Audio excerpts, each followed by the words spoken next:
Would you focus on your strengths and do what you are very, very good at? Or would you try to improve on your weak areas? This is a debate which has been going on for a very long time.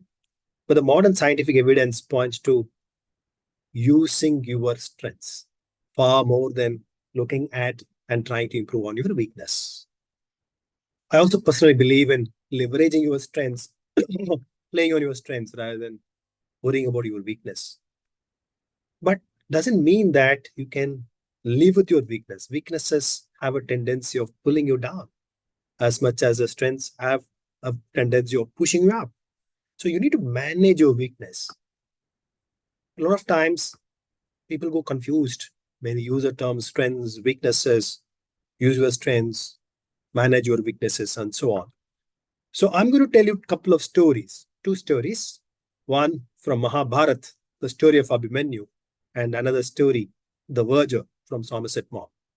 Beautiful stories which illustrates what strengths are, what weaknesses are, and the power of weakness to pull you down and what you need to do to manage it, and how do you leverage your strengths. Let me start with the story of Abhimanyu. I'm sure you all know Abhimanyu, the great warrior, son of a great Arjun. His strength is that he knows how to break open the Chakravyuh. Great warrior, full of valor, full of strength. He can fight, and he knows how to fight. And he knows how to win a war. And more than anything else, he knows how to break open the great Chakravyuh, which is one of the big wartime strategies that Kauravas in Mahabharata adopted. His weakness? He doesn't know how to get out of that. So, in that stage of Mahabharata, he had to break open and get into it.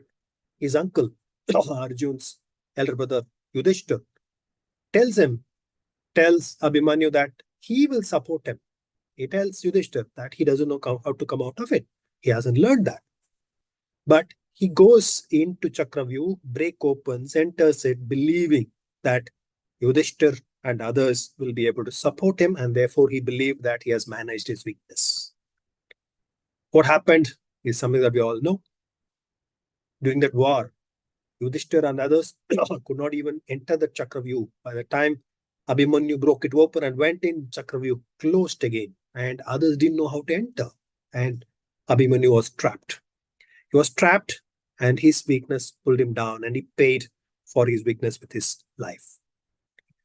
Take the second story, The Verger by Somerset Maugham. I'm sure a lot of you would have heard about it, read it. A lovely story.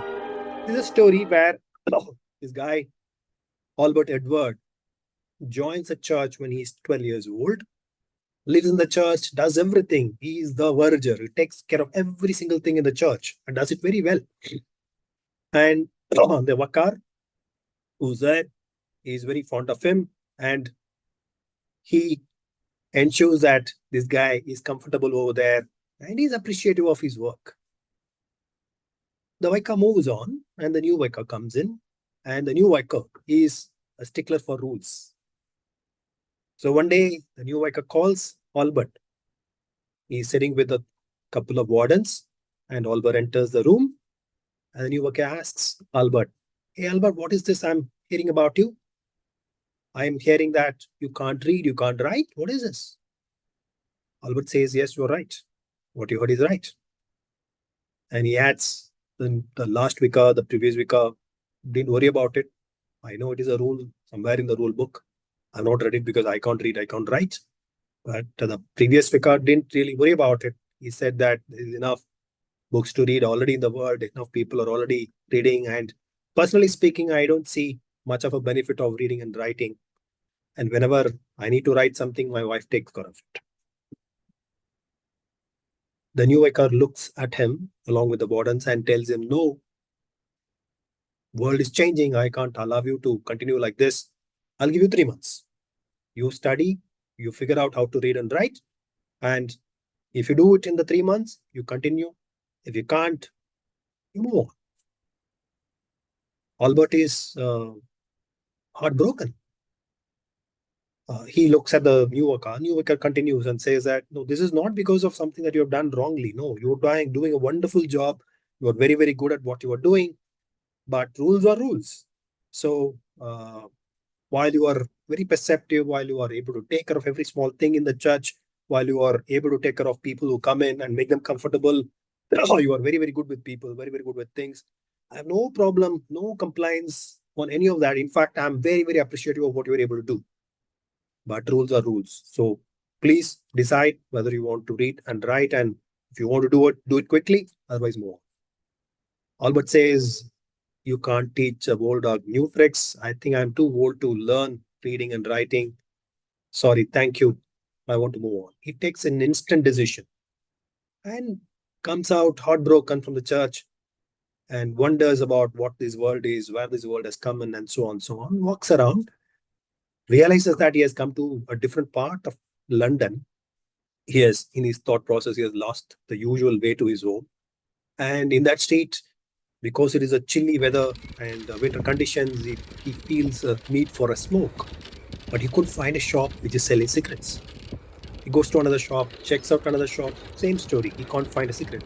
Then realizes that people like him in a chilly day like that might want to have a smoke, but they can't find a good shop which is selling cigarettes there.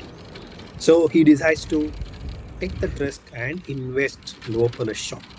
He opens a shop runs well, makes a profit, goes to another part of London, which is very similar to this spot where in the stretch of road, no shop is there, which is selling cigarettes, finds another place like that, puts up a shop, puts a person, manages that well.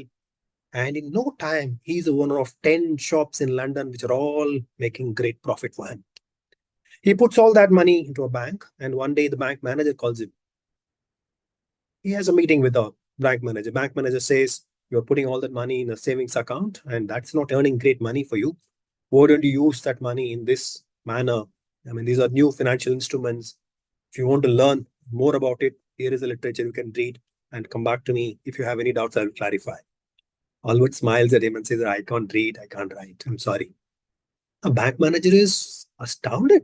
He says, oh my God, you did all this managing of 10 shops and making a profit without knowing how to read and write? Wow. If you could do this without knowing how to read and write, what could you have done if only you could read and write? Albert smiles at him again and says that if only I could have read and write, I would still be the verger at that church. It's a lovely story, beautifully written, and the Somerset Maugham style with a twist at the end, and so on.